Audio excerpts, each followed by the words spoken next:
আসসালামু আলাইকুম। আমি আজকে দেখাবো মুখরোচক একটা ভাজি, পুঁই শাক আর চিংড়ি মাছ। অনেক ঝাল দিব, নইলে মুখে রুচি না থাকলে এই ঝালটাই খুব পছন্দ হয়।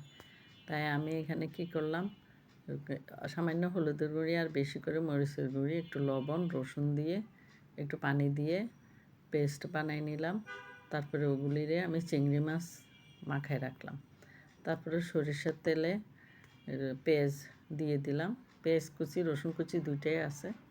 এগুলি নেড়ে চেড়ে আমি চিংড়ি মাছগুলি দিয়ে দিব। চিংড়ি মাছগুলি দিয়ে দিলাম। এগুলি একটু নেড়ে চেড়ে ওই যে বাটির মধ্যে যে চিংড়ি মাছ ছিল ওই বাটিটা ধুয়ে একটু পানি দিলাম। না, চিংড়ি মাছ আবার সিদ্ধ হইতে হবে, আর হলুদ মরিচের গন্ধ যেতে হবে।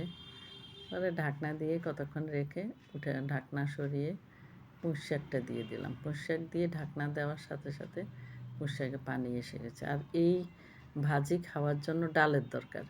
কি করলাম, শর্টকাট, প্রেশার কুকারে মশারির ডাল, আলু, টমেটো, পেঁয়াজ, কাঁচামরিচ সব, হলুদের গুঁড়ি, লবণ সব একসঙ্গে দিয়ে প্রেশার কুকারে শীষ দিয়ে নিলাম। 2টা ডাক দেওয়ার পরে উঠে ফেললাম, তারপর ঘুটে ফেললাম।